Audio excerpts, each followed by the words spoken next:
Hello student, आप सभी का एमडी टेक्निकल क्लासेस में बहुत बहुत स्वागत है। बच्चा लोग सभी लोग को बहुत बहुत शुभ दिवाली। आपके परिवार को, आपकी पूरी फैमिली को दिवाली की बहुत बहुत शुभकामनाएं। बच्चों लोग, आज का ये वीडियो आप लोग के लिए बहुत इंपॉर्टेंट है, खास है। कारण क्या है, आप सभी लोग सीबीटी एसएससी जेईई 2025 सीबीटी 1 के लिए तैयारी कर चुके होंगे अच्छे से, क्योंकि आपको भी पता है कि अक्टूबर लास्ट में एग्जाम होने वाला था। अभी एग्जाम का कुछ आपको डेट शायद नहीं पता होगी कुछ भी, तो इसलिए सारे बच्चे ध्यान रखिएगा कि अब आपको सामने रिवीजन करना है। मेन काम क्या है, रिवीजन करना है सभी लोग को। बहुत से बच्चे हैं जो कि बहुत अच्छी तरह से तैयारी कर लिए होंगे।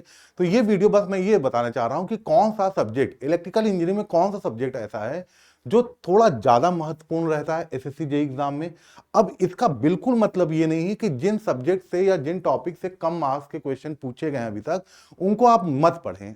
ये गलती मत करिएगा, ठीक है ना। वीडियो के स्टार्ट करने से पहले ही बता दें कि जो सब्जेक्ट ज्यादा वेटेज के हैं आप उनको पढ़ के, वो सब्जेक्ट जो कम वेटेज के हैं अगर उनको नहीं पढ़ेंगे तो आपका पेपर तो अच्छा होगा पर सिलेक्शन लायक नहीं होगा। अगर सिलेक्शन लायक का पेपर करना है तो सारे सब्जेक्ट पढ़ना है।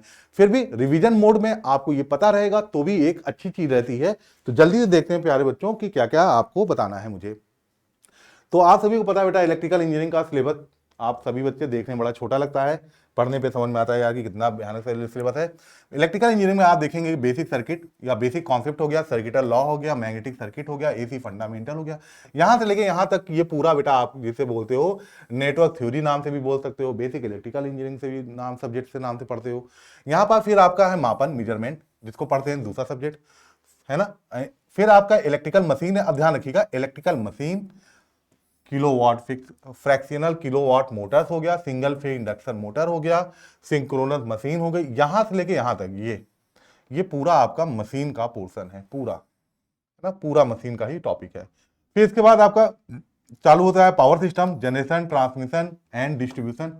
ध्यान रखना है यहाँ पास आपका switch gear and protection SGP पे होगा, ठीक है ना। तो इस चीज का ध्यान रखना। एस्टिमेशन एंड कॉस्टिंग सब्जेक्ट हो गया, और फिर आपका हो गया utilization, electrical engineering, basic electronics, ठीक है ना। ये आपके सारे सब्जेक्ट हैं। आइए जल्दी देखते हैं कि क्या क्या वेटेज होते हैं सब्जेक्ट के। तो जैसे देखो बेटा, सारे एग्जाम, कोई भी एग्जाम लो, आपका सबसे ज्यादा महत्वपूर्ण जो सब्जेक्ट होता है वो बेसिक इलेक्ट्रिकल होता है। बेसिक इलेक्ट्रिकल इसलिए नहीं महत्वपूर्ण है कि यहां से क्वेश्चन ज्यादा आते हैं।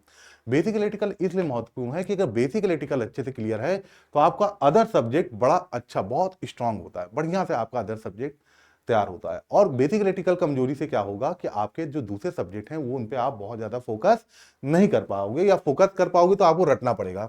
तो यहां पर देखिए, जैसे बेसिक इलेक्ट्रिकल इंजीनियरिंग में 24 से 27 आपके नंबर के क्वेश्चन आएंगे, ठीक है ना। या कह सकते हैं या मार्क्स की जगह या नंबर ऑफ क्वेश्चन कर ली ज्यादा सही है। बेसिक इलेक्ट्रिकल इंजीनियरिंग 24 से 27 क्वेश्चन आ सकते हैं।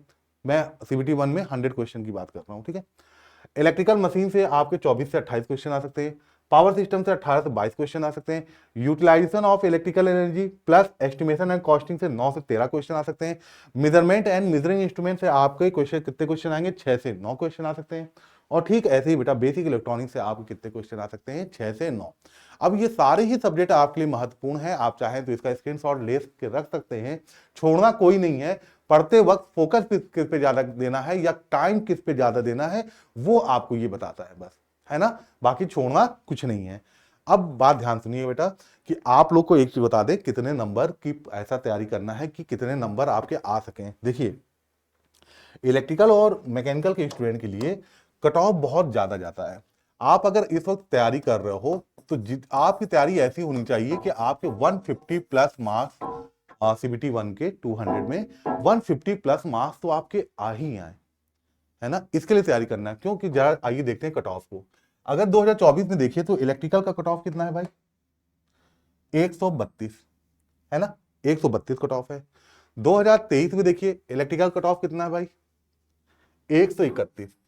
जरा सा ही डिफरेंस है 131 और 132 में, है ना। और देखते हैं जरा 2022 में, तो इलेक्ट्रिकल की 2022 में जो कट ऑफ है वो है 110, नहीं ये नहीं है, ये 123। तो 123, 131, 132। तो इसका मतलब बच्चों इस बार भी कट ऑफ जो है आपका यही 140, 135 से लेके 142 तक देखने को मिल सकता है ना। लेकिन आपकी तैयारी 150 प्लस होनी चाहिए, 150 प्लस होनी चाहिए। इसके लिए बेटा आपको मेहनत करना है। अब चूंकि एग्जाम डेट आप जैसे ही बहुत ज़्यादा समय तो ऐसा नहीं मिलेगा कि बहुत 7-8 महीना मिल जाएगा आपको प्रिपरेशन करने में। तो आप रिवीजन भी कर सकते हैं और तैयारी को भी मजबूत कर सकते हैं अपना। अब ध्यान रखना है, इसके लिए आपका एमडी क्लासेस कैसे साथ दे सकता है, क्योंकि आप सारे बच्चे बेटा टेक्निकल के स्टूडेंट हैं। ऐसा नहीं कि बस आप एक पर्टिकुलर एसएससी जेई का एग्जाम दोगे, आप रेलवे के भी एग्जाम दोगे, अदर्स जेई एग्जाम दोगे। तो एमडी टेक्निकल क्लास पे इंजीनियर्स बैच आप लोग के लिए अवेलेबल है। ये बैच में सीबीटी 1 भी है, सीबीटी 2 के भी सारे सब्जेक्ट हैं। मैं रेलवे के अकॉर्डिंग बता रहा हूँ, है ना, क्योंकि रेलवे के सीबीटी 1 और सीबीटी 2 आप सभी को पता है, और आपको ये भी पता है कि सारे सब्जेक्ट लगभग लगभग इंजीनियरिंग के सब सेम होते हैं। तो सबसे बेहतरीन ये जो आपका दीपावली महोत्सव है, जो कि 16 से 19 अक्टूबर तक ही सीमित था।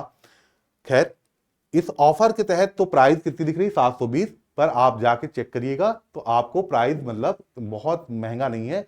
अदरवाइज ये जो आपका कॉम्बो बैच है इंजीनियरिंग का, सीबीटी 1 और सीबीटी 2 दोनों सब्जेक्ट आपको कितने में मिल जाएंगे, 720 में। ऐसे ही जो सीबीटी 1 का बैच है इंजीनियर्स, वो आपको मिल जाएगा 560 में, और ऐसे ही जो आपका सीबीटी 2 का बैच है वो आपको मिल जाएगा 640 में। आप लोग परचेस कर सकते हैं। कैसे जुड़ना है आप सारे बच्चों को, तो एमडी क्लासेस के ऑफिशियल ऐप को डाउनलोड करना है, फिर अपने मोबाइल नंबर से रजिस्टर करके, और आप यहाँ पर जो आपको कैटेगरी दिख रही, चाहे एमडी क्लासेस चाहे एमडी टेक्निकल क्लासेस, किसी में जाके फिर ओपन करिएगा। ऐसा इंटरफेस आपको दिखेगा। यहाँ पर पेड कोर्स पे जाइएगा, पेड कोर्स पे जाएंगे तो इंजीनियर बैच आ जाएगा।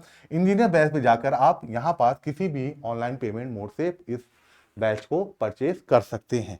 ठीक है, तो मेरे ख्याल से ये वीडियोस आपके लिए काम की होगी। बस आप मन लगा के पढ़ते रहिए, सारे सब्जेक्ट पे फोकस करिएगा, और अगर किसी कारण से कोई टॉपिक में प्रॉब्लम आ रही हो तो आप उसको एक बार यूट्यूब पे एमडी टेक्निकल क्लासेस में नेम से इंटर करिएगा उस टॉपिक के साथ। तो आपको यूट्यूब पे भी 0 से जेई बैच में हो सकता है वो टॉपिक कवर कराई गई हो, और वो आपको समझ में आएगा भी। तो आप सभी बच्चों लोग का बहुत बहुत धन्यवाद। Thank you.